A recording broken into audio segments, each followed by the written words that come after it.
Guys यदि तपाईहरु 15-16 हजारको प्राइस सेगमेन्टमा आफ्नो लागि एउटा गेमिङ स्मार्टफोन खोज्दै हुनुहुन्छ भने आज तपाईहरुले चाहिँ सही भिडियोलाई क्लिक गर्नु भएको छ।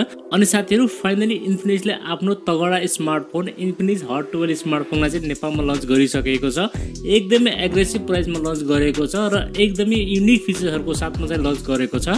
यो स्मार्टफोनमा भने बिग ब्याट्री, बिग डिस्प्ले अनि तगडा परफर्मेन्सको साथमा चाहिँ यो स्मार्टफोन लन्च भएको छ। एकदमै बबाल स्मार्टफोन चाहिँ यस प्राइस रेन्जमा अहिले आएको छ।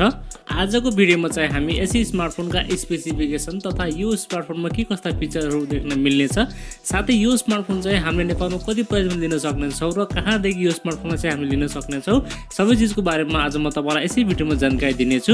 त्यसैले साथीहरु भिडियोलाई एकछिन पनि स्किप नगरेर अन्त्यसम्म हेरेर साथ दिनु होला। अब तपाईहरुको टाइम वेस्ट नगरी लागौं भिडियोतर्फ। त्यो भन्दा पहिला यदि तपाईहरुले हाम्रो च्यानललाई पहिलो पटक हेर्दै हुनुहुन्छ भने प्लिज हाम्रो च्यानललाई सब्स्क्राइब गर्न नभुल्नु होला। अब हामी कुरा गरौँ यो स्मार्टफोनका बिल्ड क्वालिटी अनि डिजाइनको बारेमा। बिल्ड क्वालिटीको बारेमा कुरा गर्नुपर्दा चाहिँ यसमा हामीलाई प्लास्टिक ब्याग देख्न मिल्ने छ, प्लास्टिक फ्रेमको साथमा। अगाडिपट्टि भने हामीलाई ग्लास प्रोटेक्सन देख्न मिल्ने छ र डिजाइनको बारेमा कुरा गर्नुपर्दा चाहिँ पछाडिपट्टि टप लेफ्ट साइडमा हामीलाई ड्युल क्यामेराको सेटअप देख्न मिल्ने छ, एउटा एलईडी फ्ल्याशको साथमा भने बीचमा हामीलाई फिंगरप्रिन्ट सेन्सर पनि देख्न मिल्ने छ र तलपट्टि भने हामीलाई इन्फिनिक्सको ब्रान्डिङ देख्न मिल्ने छ। अनि फ्रन्टमा चाहिँ हामीलाई सेन्ट्रल कन्सोल कटआउटको साथमा डिस्प्ले देख्न मिल्ने छ। आई थिंक यस प्राइस पॉइन्टमा चाहिँ अन्य ब्रान्डका स्मार्टफोनले चाहिँ हामीलाई एटलिस्ट वाटर ड्रप नचको डिस्प्ले चाहिँ दिएको हुन्थ्यो, तर यसपछि चाहिँ हामीलाई सेन्ट्रल कन्सोल कटआउटको डिस्प्ले देख्न मिल्ने छ। तपाईहरुलाई चाहिँ यस प्राइस पॉइन्टमा एकदमै राम्रो बिल्ड क्वालिटी र डिजाइन देख्न मिल्ने छ। तपाईहरुलाई बिल्ड क्वालिटी यसको अवश्य पनि मन पर्ने छ।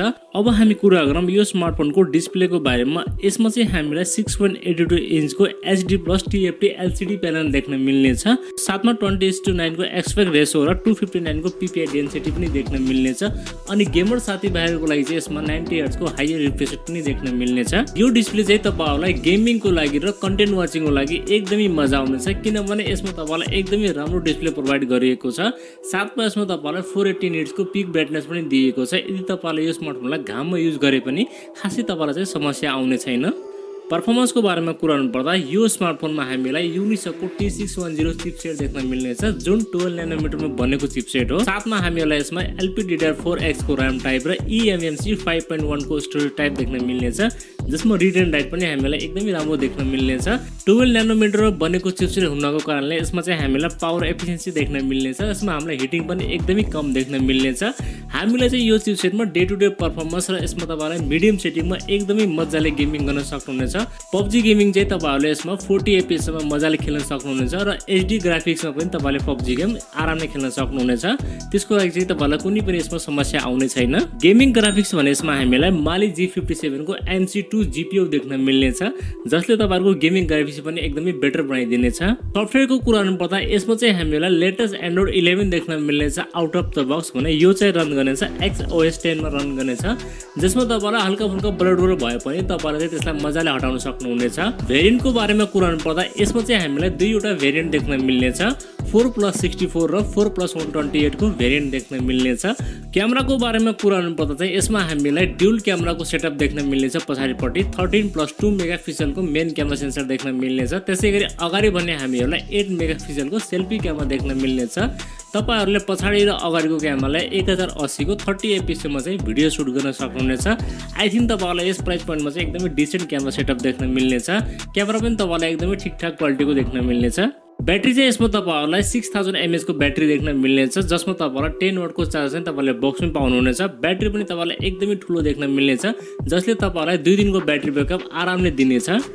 अब हामी कुरा गरौँ यो स्मार्टफोनको सेन्सरहरुको बारेमा। यसमा चाहिँ हामीलाई ब्याक साइडमा फिंगरप्रिन्ट सेन्सर देख्न मिल्ने छ, फेस अनलक पनि यसमा देख्न मिल्ने छ, 3.5mm को ज्याक पनि दिएको छ र चार्ज गर्नको लागि टाइप सी पोर्ट पनि रहेको छ र साथमा यसमा हामीलाई एउटा सिंगल स्पिकर पनि दिएको छ। बाकी बेसिक सबै सेन्सरहरु चाहिँ हामीलाई यसमा देख्न मिल्ने छ, प्लस यसमा हामीलाई जाइरोस्कोप पनि देख्न मिल्ने छ। अब साथीहरु हामी कुरा गरौँ यो स्मार्टफोनको प्राइसिङको बारेमा। यसको बेस भेरिएन्ट 4+64 को भेरिएन्टलाई हामीले नेपालमा 16679 मा लिन सक्नुहुनेछौं। आई थिंक यो एकदमै बेस्ट प्राइसमा चाहिँ यो नेपालमा आएको छ। अब तपाईहरुले यो स्मार्टफोनलाई कहाँ चाइनादेखि लिने भनेर तपाईँले चाहिँ यो स्मार्टफोनलाई अनलाइनदेखि पनि लिन सक्नुहुनेछ र तपाईँले नजिकको स्टोरबाट पनि तपाईँले यो स्मार्टफोनलाई लिन सक्नुहुनेछ। ल त साथीहरू, यति नै थियो स्मार्टफोनको बारेमा। तपाईँहरूलाई यो स्मार्टफोनको बारेमा केही सल्लाह सुझाव भयो भने मलाई कमेन्ट गर्नुहोला। तपाईँहरूलाई चाहिँ यो स्मार्टफोनको स्पेसिफिकेसन कस्तो लाग्यो त्यो पनि मलाई कमेन्ट गर्न नभुल्नुहोला। भिडियो मन परेमा चाहिँ साथीहरू प्लिज भिडियोलाई लाइक गरिदिनु होला र यदि नयाँ साथीभाइहरूले हाम्रो च्यानललाई पहिलो पटक हेर्दै हुनुहुन्छ भने प्लिज हाम्रो च्यानललाई सब्स्क्राइब गर्न नभुल्नुहोला। अर्को भिडियोमा भेट्ने बाचा गर्दै आजलाई बिदा लिन्छु। हवस्, धन्यवाद। जय नेपाल।